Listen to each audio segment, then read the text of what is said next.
Wong tuwa sampean ngopeni sampean mulai sakman penjero weteng sampai sakniki tasik diopeni. Niki sampean nangen-nangen. Aja gampang-gampang godho nyang wong tuwa. Kangelane wong tuwa iki luar biasa. Sampeyan digendong wong tuwa sampeyan ten jero weteng 9 wulan. Marin 9 wulan cek dienggo diramut malih 2 taun. Niki sampeyan nangen-nangen. Aja sampe sampeyan gelakno atine wong tuwa. Saestu niku.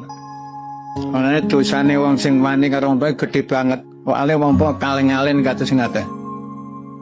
Sampeyan sing ngrasakno bakal dadi wong tuwa. Sing awaduk, sing handap pasor, sing manut dateng tiyang sepuh nggih. Wong kapan film Biru Lalitan niku uripe bahagia. Saestu niku.